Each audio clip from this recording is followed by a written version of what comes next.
같이 하나님 말씀 보겠습니다. 사도행전을 펴주시기 바랍니다. 사도행전 16장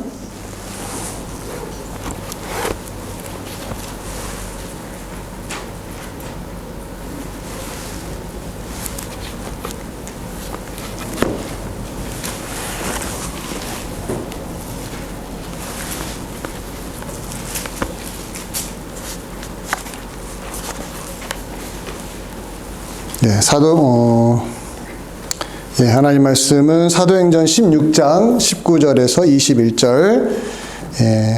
제가 한 절, 여러분들이 한 절, 마지막 21절은 함께 읽겠습니다. 제가 먼저 읽습니다.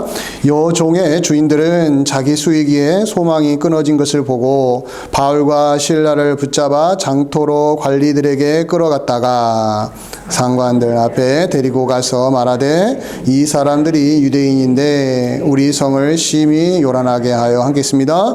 로마 사람인 우리가 받지도 못하고 행하지도 못할 풍속을 전한다 하거늘. 아멘. 자, 오늘은 다 알다시피 송년주일. 송년주일이라는 것은 올 한해 마지막 주일을 뜻하는 것이죠. 그러면은 당연히 이 송년주일에 맞는 메시지를 많이 전합니다. 저는 그러나 사도행전을 강의하고 있는 가운데서 오늘 제가 준비한 말씀이 또 송년주일에 딱 맞아 떨어지는 걸 느끼고 이 말씀으로 오늘 준비했는데, 오늘 제가 전하고자 하는 메시지는 그것입니다. 올 한 해를 올 한 해 돌아보면 이 팬데믹이라는 어마어마한 그늘 속에서 지나왔는데, 그 속에서도 우리 기독교 신앙이 절대로 무너지지 않았구나 라는 걸 저는 확인을 했고, 그 기독교가 이렇게 생명력이 강한 이유가 어디에 있느냐, 그 부분에서 우리가 한번 정리할 필요가 있겠다 싶었어요. 그래서 오늘 저는 여러분들에게 기독교가 갖고 있는 본래의 힘이 있거든요. 저는 그걸 저력이라고 하는데, 저력이라고 한다면 그런 거죠. 밑바탕에 흐르는 떠받쳐주는 힘을 말하는 거 아니겠습니까? 기독교가 갖고 있는 저력이 있어요. 교회를 다니면서 이걸 분명하게 알고 있어야 됩니다. 기독교를 일반 종교와 똑같이 보는 사람도 많지만, 그러나 기독교인만은 그렇게 보면 안 됩니다. 기독교가 갖고 있는, 우리 예수 그리스도를 믿는 교회가 갖고 있는 엄청난 영적인 힘이 있어요. 그 부분을 오늘 본문을 통해서 한번 확인을 해 보기를 원합니다. 자, 우리 사도행전을 쭉 살펴보고 있는데, 지금 바울이 2차 전도 여행을 떠났다는 것을 제가 말씀을 드렸습니다. 첫 번째 도착했던 도시의 이름이 빌립보였습니다. 마게도냐와 아가야 지방의 첫 번째 성을 빌립보 성이라고 하는데, 그 빌립보 도시 안에 바울이 들어가서 복음을 전했고, 거기에서 실제적인 열매가 열렸는데 그 이름이 뭡니까? 루디아였지요. 루디아와 그 집안이 예수 믿고 세례받고, 또 그 외에 많은 사람들이 예수 믿는 역사가 이루어졌습니다. 그뿐만 아니었어요. 그 빌립보 도시를 사실은 영적으로 장악했던, 사람들의 마음을 휘어잡고 있었던 한 인물이 있었습니다. 바로 점치는 여종이었어요. 점을 치는 여자 노예였다는 거죠. 그런데 이 점을 치는데 너무너무 정확하게 맞춰버리니까 그 지역에 있는 수많은 사람들이 이 여종에게 와가지고 점을 치는 거예요. 자기 운세를 보는 것이죠. 권력이 있든 돈이 많든 돈이 적든 가난하든 부자든 상관없이 와서 자기 운세를 보면서 자기 앞날이 어떻게 될 것인가를 맞춰달라고 하는 것이죠. 그 실제적으로 많이 맞히니까 돈을 가지고 와서 돈을 투자하면서 자기 운세를 보는 거 아니겠습니까? 그래서 돈을 엄청나게 많이 벌었어요. 근데 이 여종이라고 했잖아요. 그렇다면 이 여종의 주인이 있지 않겠습니까? 그 주인이 한두 명이 아니었어요. 오늘 본문에 보면, 성경을 보면 여러 주인들이 있었는데, 그들이 그 여종을 통해서 돈을 어마어마하게 벌었다고 오늘 성경이 기록해주고 있습니다. 자, 그런데 그 여종이, 귀신 들렸던 그 여종이 바울을 만나서 깨끗하게 치유가 되지 않았습니까? 그 여종의 입장에서는 이제는 더 이상 귀신에게 사로잡히지 않는 새로운 인생을 산 것이죠. 그 여종의 입장에서는 너무너무 복된 경험을 한 것입니다. 자, 그런데 귀신 들려서 점을 치는 여종이 귀신으로부터 깨끗하게 치료를 받았지만 또 한편에서는 그것을 매우 불쾌하게 생각하고 불편하게 생각했던 사람들이 있었어요. 누구겠습니까? 그 여종을 통하여 돈을 벌었던 사람들이죠. 그 돈을 벌었던 주인들은 지금 벌어지고 있는 그 현실을 받아들일 수가 없었습니다. 이 여종이 계속해서 점을 쳐줘야 돈을 더 많이 벌 수 있는데 그 돈줄이 끊겨버린 거예요. 그래서 그 주인들이 바울을 고소했습니다. 그 동네, 그 지역에 있는 로마 당국자들에게 고소를 해서 바울이 붙잡혀갔죠. 근데 그 고소 내용을 가만히 들여다보면 우리 기독교가 어떠한 종교인지를 이제 확인할 수가 있는데 한번 본문을 통해서 우선 두 가지 고소당한 이유를 살펴보겠습니다. 20절을 보면 이렇게 나와 있습니다. 그 여종의 주인들이 바울을 고소하면서 20절에서 이렇게 말을 했어요. 이 사람들이 누구냐면 바울과 그의 동역자들이거든요. 이 사람들이 유대인들인데 우리 성을 심히 요란하게 했다라고 고소하고 있습니다. 우리 성을 심히 요란하게 했다 이렇게 고소하고 있고, 두 번째 고소 이유는 21절이에요. 로마 사람인 우리가 받지도 못하고 행하지도 못할 풍속을 전한다고 고소한 겁니다. 가만히 생각해 보세요. 오늘날 우리 시대 이 민주사회에서 고발 사건이 얼마나 많습니까? 그 고소하는 것과 이 내용하고 비교해 보면은 좀 와닿지 않는 내용들이 많이 있어요. 아니, 우리 성을 요란하게 한다? 시끄럽게 한다? 그래서 고소를 해요. 그리고 우리가 받지도 못하고 행하지도 못할 풍속을 전한다? 이것 때문에 고소하는 거예요. 근데 저는 이 내용을 보면서 제가 발견한 게 뭐냐면 우리 기독교가 갖고 있는 저력이 무엇인가? 저는 이 본문에서 확인했다라는 거예요. 여종의 주인들은 바울이 귀신 들린 자기 점을 치는 종을 치유해줘가지고 이제 더 이상 점을 치지 못해서 돈줄이 끊겨서 고소했지만 그 고소한 내용을 가만히 들여다보니까 이것이 바로 우리 기독교가 갖고 있던 진정한 힘이었구나라는 것을 저는 오늘 본문에서 확인한 것입니다. 그것을 함께 같이 나누기를 원합니다. 자, 첫 번째, 우리 기독교가 갖고 있는 본래의 힘이 뭐냐? 이 부분을 꼭 명심해 주시기 바랍니다. 그것은 우리 기독교는요, 우리가 살고 있는 사회에 많은 좋은 영향력을 끼치는 그 힘이 있다라는 거예요. 기독교의 사회적인 영향력을 우리가 외면하면 안 됩니다. 오늘 본문에서 이것을 한번 확인을 해볼 텐데요. 다시 한번 20절을 보시면 뭐라고 나옵니까? 이 사람들이 유대인인데 그 다음에 뭐라고 하죠? 이 성을 심히 요란하게 한다. 이 요란하게 한다는 말은 무엇을 의미하겠습니까? 시끄럽게 한다, 어지럽게 한다, 혼란에 빠뜨렸다 이런 뜻이거든요. 기존 질서를 흔들어 놨다라는 거예요. 즉 빌립보 도시 안에 기존의 질서가 있었는데 이걸 흔들어 가지고 매우 혼란스럽게 만들었다라고 한 것이죠. 저는 바로 이 부분에서 우리 기독교가 갖고 있는 힘이 있다라는 거예요. 그 힘이 뭡니까? 기존 질서를 흔들어 놓을 수 있는 힘이 있다라는 거예요. 기독교의 저력은 어디서 확인하냐면 우리 기독교의 이 힘이 어디로 흘러가요? 사회 속으로 들어가서 사회의 기존에 있는 질서들을 흔들어 놓을 만큼의 힘이 있는 그 기독교가 갖고 있는 본래 힘을 우리가 기억을 하자는 것입니다.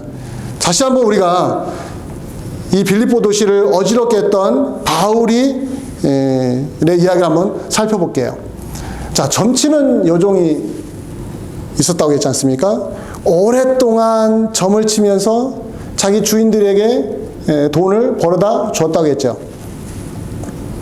자, 그러면은 그 여종을 통해서 가장 행복을 누리는 사람은 당연히 그 주인들이죠. 그럼 그 주인들은 무엇을 유지하려고 하겠습니까? 이 돈줄을 절대로 끊어놓지 못하도록 모든 방법을 사용했겠죠. 그래야만 계속해서 돈이 나올 수 있으니까. 그런데 바울이 한 번도 본 적이 없던 이상한 사람이 와가지고 그만 누구를 치료해버린 거예요? 귀신 들려 점치는 여종에 있는 그 귀신을 쫓아내버리니 더 이상 이 여종이 점을 칠 수 있어요, 없어요? 점을 못 치는 겁니다. 점이 못 쳐지니까 그녀를 찾아왔던 사람들이 점점 사라지기 시작하고 돈을 못 버는 거예요. 그러면 막대한 손해를 누가 입었겠어요? 그 주인들이 입은 것이죠. 자, 그들이 가만히 있을 수가 없었던 거예요. 자기가 돈을 벌었던 그 흐름을 누군가 끊었다는 거에 대해서 분노를 한 것이죠. 그래서 바울을 고소했는데 여러분 잘 한번 생각해 보십시오. 빌립보 도시 안에 어떠한 흐름이 형성되는지를 한번 상상해 보시기 바랍니다. 자, 단순한 한 여종의 문제가 아니고요. 그 여종을 통해서 돈을 번 그 주인들의 문제가 아니에요. 뭐라고 말합니까? 그 도시 전체가 어지러웠다고 했잖아요. 한 개인의 문제일 것 같은데 왜 도시 전체가 시끄럽다고 했는지를 보자라는 거예요. 자, 여종을 통해서 돈을 벌었어요. 근데 그 여종에게 찾아온 사람이 누굽니까? 수많은 그 도시에 있는 수많은 권력가들, 돈 많은 사람들, 가난하든 부자든 모든 사람들이 와서 점을 찾자고 했잖아요. 그 돈을 주인이 받아서 어떻게 썼겠습니까?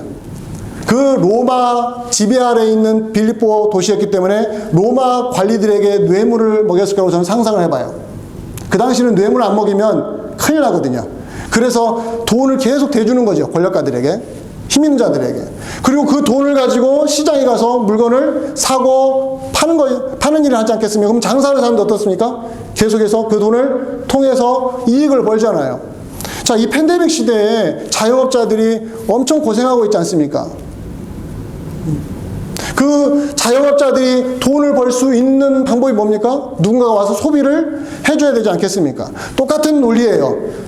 이 당시에 업종은 다르고 돈을 버는 방법은 다르지만은 중요한 것은 그 돈이 그 도시 사회를 돌면서 기존 질서를 형성해 온 거예요. 근데 그 중요한 고리를 바울이 끊어버린 겁니다. 그런데 여러분과 제가 명심할 것이 있어요. 끊었는데 처음부터 바울이 의도했던 것은 그 빌립보 도시 안에 흐르고 있는 돈의 흐름을 끊겠다고 해서 한 것이 아니었어요.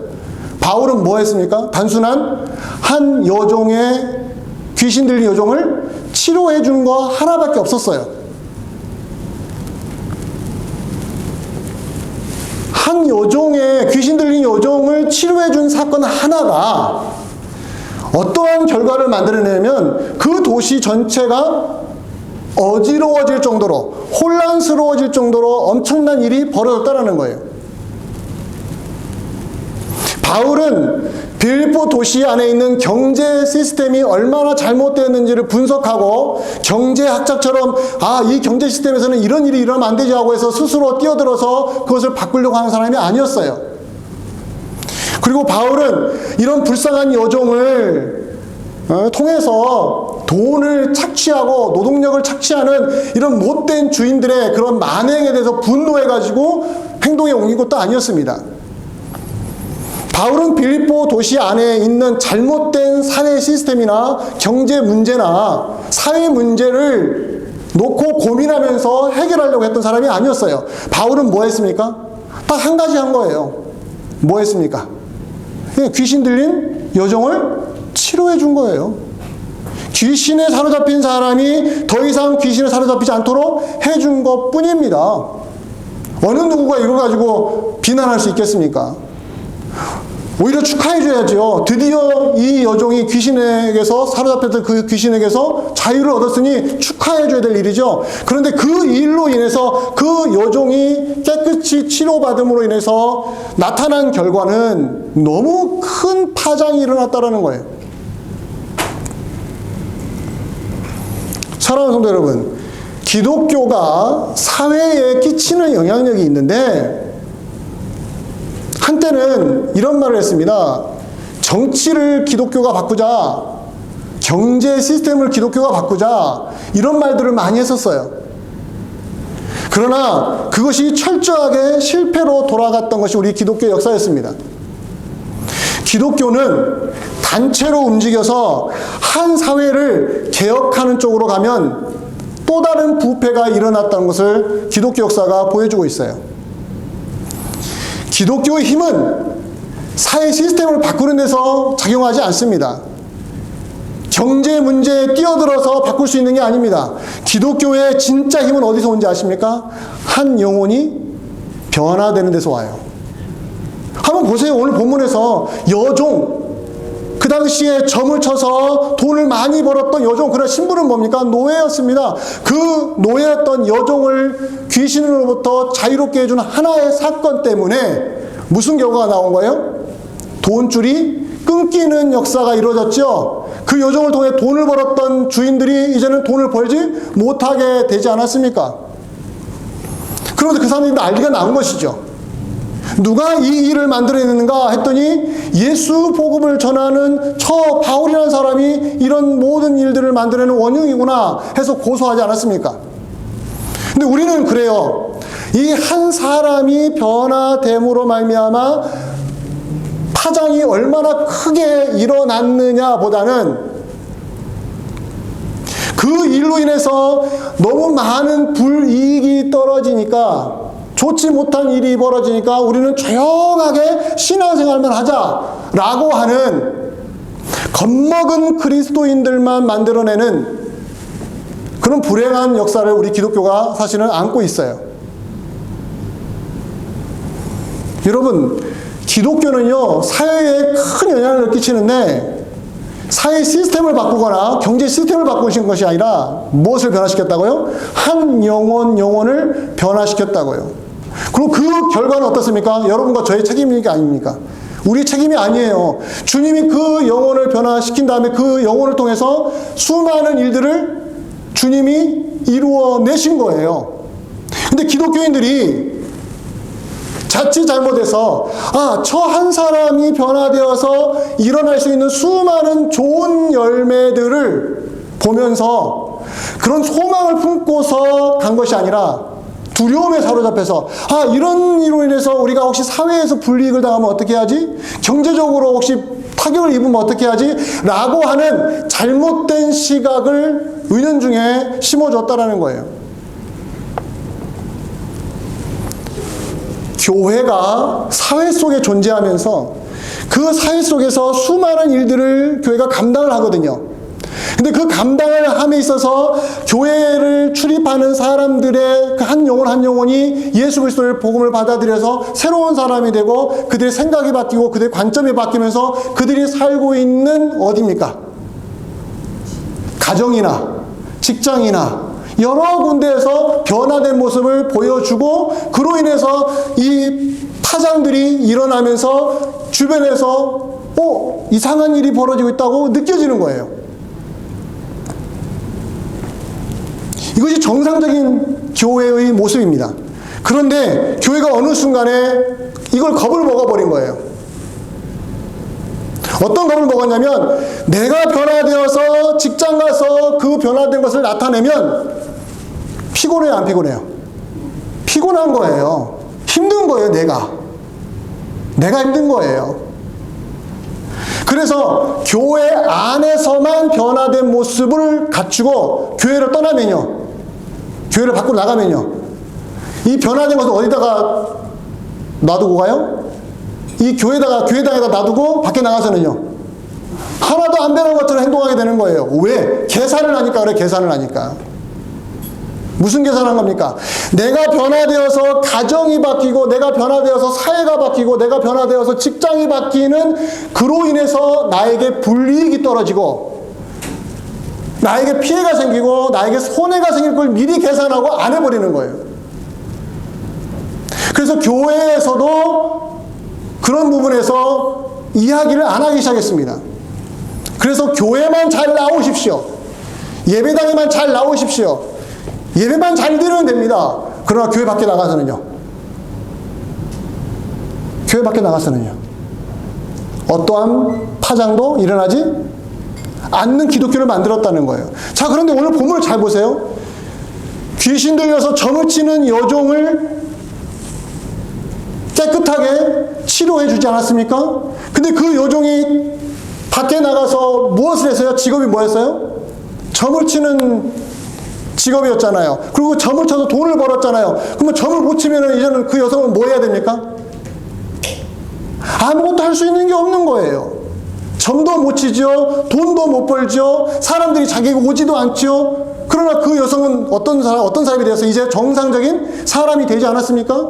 그렇다면 그 여종은 어떤 상상을 해볼 수 있을까요? 아, 차라리 내가 점을 치는 사람이었으면 좋았을 텐데. 여전히 귀신에게 내가 지배를 당하든 상관없고 내가 점을 쳐서 사람들이 나에게 몰려오고 나에게 돈을 주면 얼마나 좋을까, 내가 돈을 벌면 얼마나 좋을까라는 상상을 해보지 않았을까요? 근데 주님이 그걸 끊어버리셨단 말이에요. 바울을 통해서.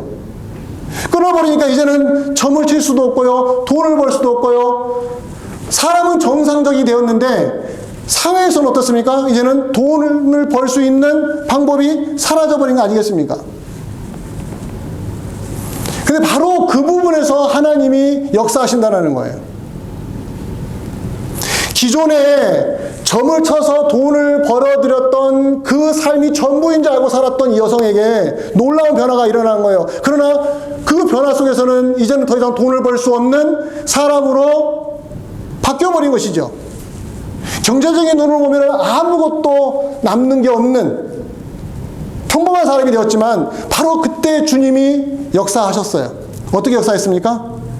그 여종을 통하여 돈을 벌었던 주인들이 난리를 친 거죠. 그리고는 바울을 고소해서 기독교가 수면 밑에 있다가 수면 위로 올라온 거예요. 그러면서 아, 이게 바로 기독교가 갖고 있는 놀라운 힘이었구나. 그것이 어떻게 드러난 것입니까?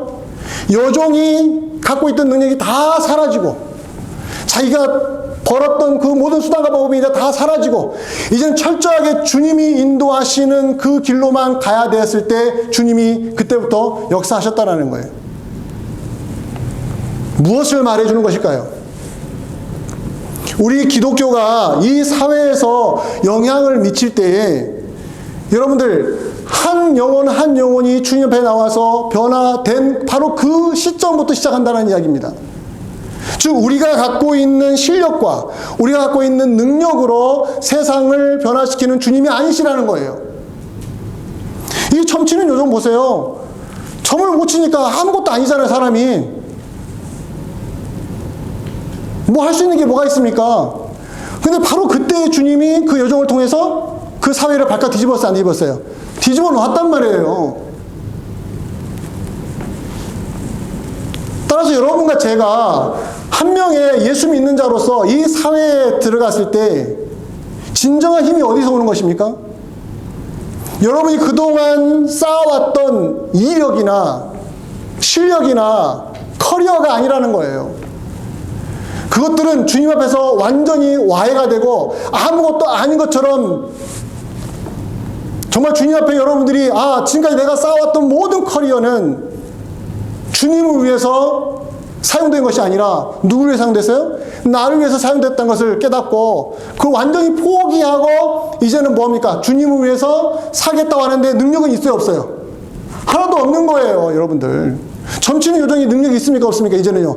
귀신이 사라져버리니까. 점을 못 치니까요. 아무것도 아닌 사람이 됐잖아요. 누가 그녀를 반가워해 주겠습니까? 누가 그녀에게 와가지고 점을 쳐달라고 하겠습니까? 누가 그녀에게 돈을 주겠습니까? 아무것도 없는 거예요. 사랑하는 성도 여러분, 이게 기독교란 말이에요. 기독교는 여러분들이 예수 믿기 전에 어떠한 실력을 갖고 있었고 어떠한 사회적인 지위를 갖고 있었고 어떤 직업적인 능력을 갖고 있었느냐, 이것은 여러분의 커리어지 주님의 커리어는 아닙니다. 주님이 그것이 있어야만 쓰시는 분이 아니라는 거예요. 여러분들이 주님 앞에 나왔을 때 이제는 주여 내가 아무것도 할 수 있는 게 없습니다 라고 하는 완전히 백기를 들었을 때 주님이 그때부터 뭐 하시는 거예요? 일을 하기 시작하시는 거예요. 근데 우리는 거꾸로 알고 있는 거예요. 사회에서 영향력이 있고 사회에서 실력이 있는 사람이 주님 앞에 은혜를 받으면 더 쓰이지 않겠느냐라는 착각에 빠져 있다는 거예요. 그러니까 기독교가 점점 어떻습니까? 한번 상상을 해보죠. 점치는 여종이 예수 믿고 나서도 계속 점을 치면 되겠습니까? 안 되겠습니까? 안 되는 거죠.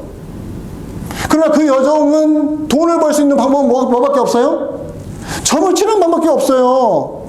근데 점을 못 치면 돈을 어떻게 법니까? 어떻게 벌어요? 그러니까 그 여종이 그 다음부터 뭐 하겠어요? 한번 상상해 보세요. 주님 앞에 매달리지 않겠습니까? 기도하지 않겠습니까? 나 주님 때문에 더 이상 내가 그동안에 벌어왔던, 돈 벌어왔던 방법이 이제 다 사라졌는데 주님 나 어떻게 합니까? 라고 하소연하지 않겠습니까? 누가 앞에요? 주님 앞에 하소연하지요. 그동안에 자기가 수십 년 동안 쌓아왔던 모든 것들이 다 한꺼번에 사라졌을 때 예수 믿고 나서 다 사라져버린 거예요. 나 이제부터 난 뭘 믿고 살아야지? 라고 하는 그때 누구에게 매달리는 겁니까? 주님께 매달리는 것이죠. 그 주님께 매달렸을 때 주님이 길을 열어주실까, 안 열어주실까? 열어주실 수 있는 분이 우리 주님이라는 거예요. 제가 왜 이 부분을 강조하냐면, 오늘날 이 시대에 기독교가 사회에 영향력을 미칠 때에 주님이 쓰시는 방법, 그 주님 앞에 한 영혼이 회심하고 주님 앞에 모든 걸 다 포기하고 주님만 의지하는 그런 평범한 한 영혼, 그 한 영혼을 통해서도 하나님은 큰 일을 하실 수 있다는 것에 대해서 기독교인들이 지금 포기해버렸다는 거예요. 그래서 사회에서 영향력이 있는 사람들, 지위가 있는 사람들, 막강한 힘이 있는 사람들, 돈이 많은 사람들이 예수 믿고 주님께 헌신하면 더 잘 쓰이지 않겠느냐라고 하는 착각에 우리가 빠져있다는 거예요. 그렇지 않습니다. 여러분, 오늘 본문에서 다시 한번 21절을 한번 보시기 바랍니다. 21절에 보면은 뭐라고 합니까? 로마 사람인 우리가 받지도 못하고 행하지도 못할 풍속을 전한다고 하죠. 이게 무슨 말이에요? 우리가 받아들일 수도 없고 우리가 행하지도 못하는 풍속을 전한다. 이게 두 번째 우리 기독교의 저력인데 바로 기독교가 갖고 있는 메시지 때문에 그렇습니다. 기독교가 가지고 있는 메시지는 매우 강력합니다. 그것은 세상이 받아들일 수도 없고 세상이 행할 수도 없는 기독교에 갖고 있는 매우 독특한 힘이 있어요. 자, 예수님이 유대 땅에 와가지고 하나님 나라를 선포했을 때 여러분 천국 간다는 게 얼마나 좋은 이야기입니까? 근데 유대인들이 그 이야기를 좋아했습니까? 싫어했습니까? 너무 싫어했어요. 저는 이해가 잘 안 되는 거예요. 아니 못 살게 하겠다는 것도 아니고 천국에 들어가게 해주겠다는데 왜 유대인들이 이렇게 싫어했을까? 저는 그 부분이 고민되었었거든요. 근데 이 말씀이 있더라고요. 요한복음 7장 7절을 보시기 바랍니다. 요한복음 7장 7절에 보면 이런 말씀이 나와요. 같이 한번 읽어봅니다. 시작. 세상이 너희를 미워하지 아니하되 나를 미워하나니 이는 내가 세상의 일을 악하다고 증언함이라. 그래서 세상의 일이 누굽니까? 우리는 세상의 일이라니까 이 온 세상을 말하는 것보다 생각하는데 그렇지 않습니다. 여기 세상은 뭐예요? 유대 사회를 말하는 거예요. 유대인들. 유대 사회를 악하다고 증언을 하신 분이 누굽니까? 예수 그리스도신 거예요. 즉 예수님이 오셔서 전한 메시지는 폭탄이었는데 어떤 폭탄이면 유대 사회가 가지고 있던 기존 질서를 무너뜨리는 이야기를 자꾸 하신 거예요.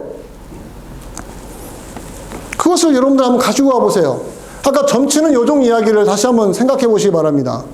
그동안에 돈을 어떻게 벌었어요? 점을 쳐서 벌었고요. 그 점을 침으로 말미암아 수많은 사람들의 스포트라이트를 받았고요. 사람들이 시시때때로 와가지고 도움을 요청했고요. 자기 존재감이 막 드러나지 않겠습니까? 근데 바울이 와서 그 귀신 집에 잡혔던 여종을 깨끗하게 치료를 해주지 않았습니까? 왜 그런 일을 했을까요? 귀신에 사로잡힌 그 여종을 내버려둘 수가 없어서 완전히 치유해 준 거 아니겠습니까? 그러면은 주변 사람들이 다 어떻게 해야 돼요? 환영해주고 반가워해주고 기뻐해주고 야 이런 일이 있었구나 하고 하나님께 영광을 돌려야 되는데 사람들은 뭐부터 계산한 거예요? 돈 계산한 거예요. 경제적 문제 계산한 거예요. 사람이 순수하지가 않은 거예요. 사람은. 그동안에는 그 여종을 통해서 돈을 벌었다 해도 이제는 깨끗하게 치료를 받았으니까 어떻게 해야 됩니까? 주인 입장에서 그동안 자기가 벌었던 돈 중에 일정 부분을 떼어서라도 그래 그동안 수고했어 이제 형상이 됐으니까 이 돈 가지고 살아 라고 해주면 얼마나 멋있어요. 그게 우리가 꿈꾸는 세상 아니겠습니까? 근데 그 주인들이 뭐라 했어요? 더 이상 돈을 벌 수 없다는 이유로 해서 어떻게 해요? 바울을 고소하고 곤란한 지경에 처하게 했잖아요. 이게 세상이에요, 세상. 그 세상이 어디 세상이에요? 유대 사회도 똑같았다라는 거예요. 그 세상을 향하여 악하다고 예수님이 메시지를 증거하니까 사람들이 들고 일어난 것이죠. 저는 바로 그 부분에서 기독교가 갖고 있는 힘이 있다고 봅니다. 여러분과 제가 사실은 평범한 사람들이거든요. 정말 평범한 사람들이에요. 여러분들의 가정을 생각해 보시기 바랍니다. 여러분이 다니고 있는 직장을 한번 생각해 보세요. 내가 얼마나 큰 영향력을 행사할 수 있는가?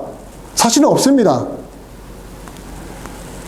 그런데 주님이 평범하고 연약하고 어찌 보면 별 볼일 없는 우리를 왜 예수 믿게 하셨는지를 한번 생각해 보시기 바랍니다.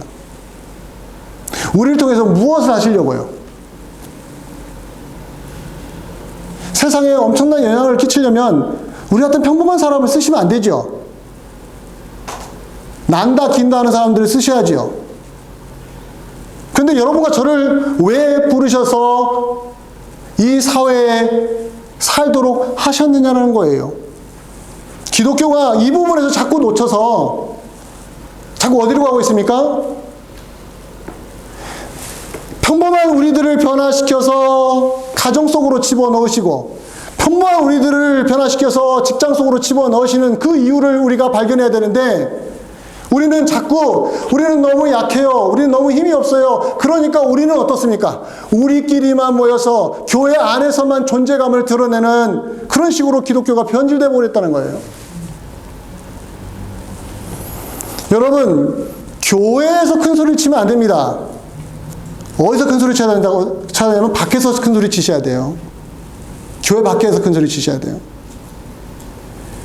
교회에서 내가 예수 믿는다고 자랑하시면 안 됩니다. 어디서 자랑하셔야 돼요? 교회 밖에서 예수 믿는다고 자랑하셔야 되는 거예요. 근데 왜 안 하죠, 우리가?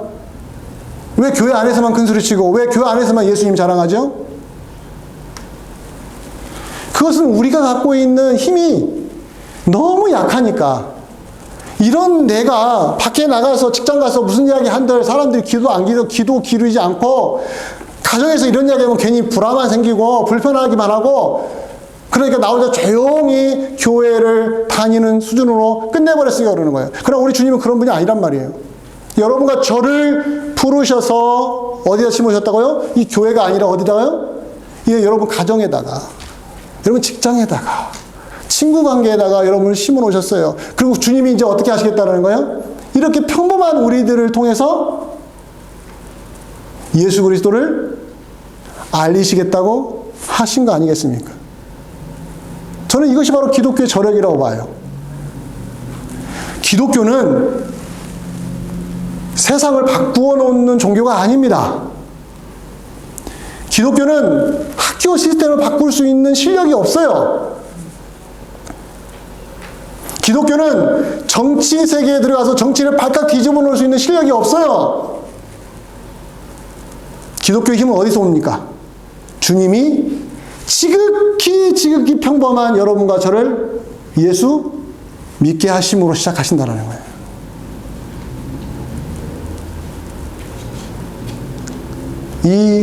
이 메시지가 반갑게 들리십니까? 아니면 뭔가 허전하십니까?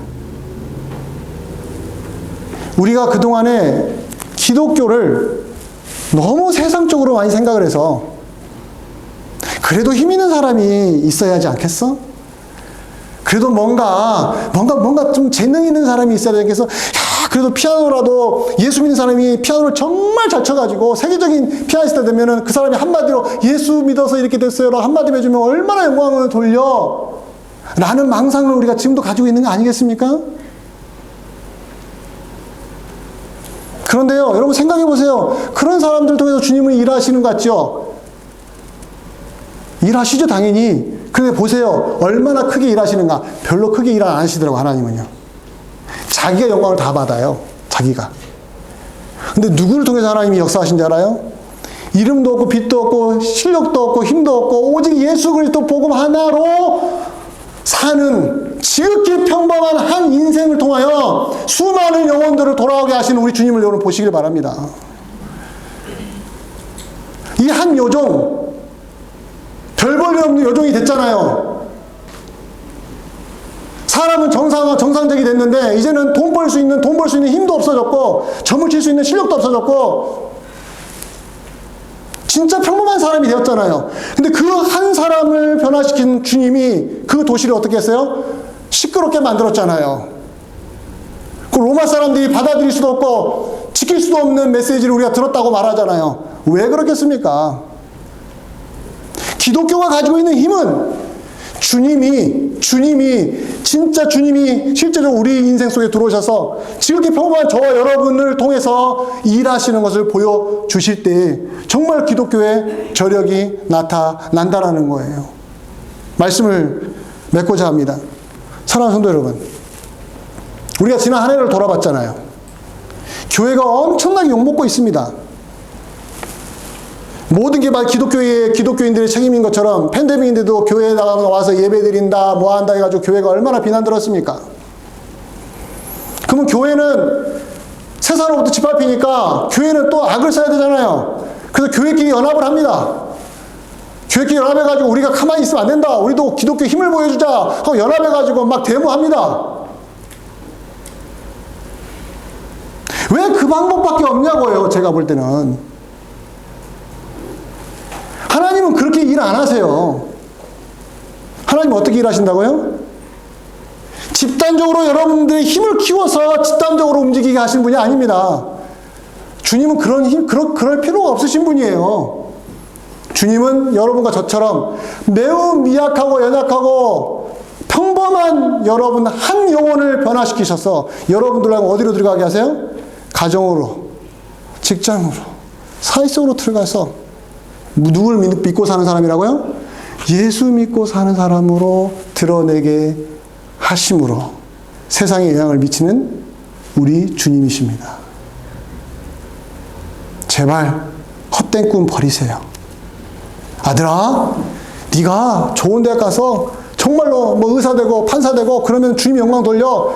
여러분 오판입니다.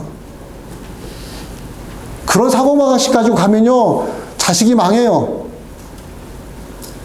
주님은 지푸라기를 들어서라도 어떻게 해요? 놀라운 일을 행하시는 분이야. 주님만 바라보고 살자. 주님만 바라보고 살자. 주님이 최고야. 주님 앞에 잘 보여야 돼. 주님 앞에 마음을 다해. 주님 앞에 정성을 다해. 주님 앞에 예배하는 자로서, 주님 앞에 기도하는 자로서 평범하지만, 지극히 평범하지만 그 영혼을 통하여 우리 주님은 어떻습니까? 자기를 드러내세요, 안 드러내세요? 드러내십니다. 여러분과 저 소중한 사람들이에요. 여러분들 소중한 사람들이에요. 이 팬데믹 속에서 여러분들 여기에 있다는 것 자체로 우리 주님이 영광 받으신 줄로 여러분 믿으시길 바랍니다. 그래서 새로운 힘을 내시길 바랍니다.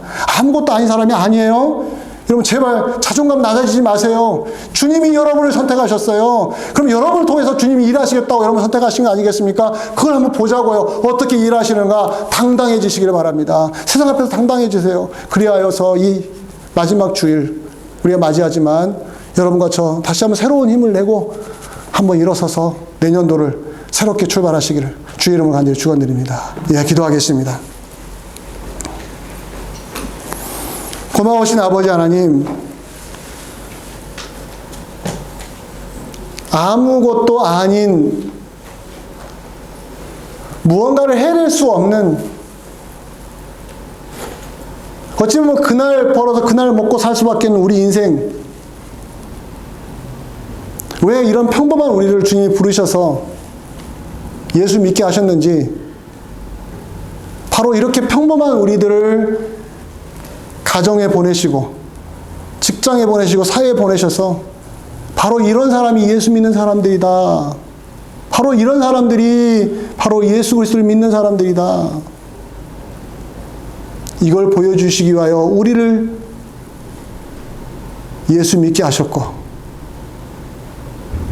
지금 여기에서 살도록 하신 우리 주님을 우리가 깊이 이해하고 깨닫고 우리의 실력을 키우는 것도 중요하지만 주님을 더 의지하고 주님만 더 바라보고 주님의 은혜를 더 사모할 수 있는 정말 성숙한 그리스도인으로 우리가 거듭날 수 있도록 은혜를 더하여 주옵소서. 예수 그리스도 이름으로 기도합나이다. 아멘.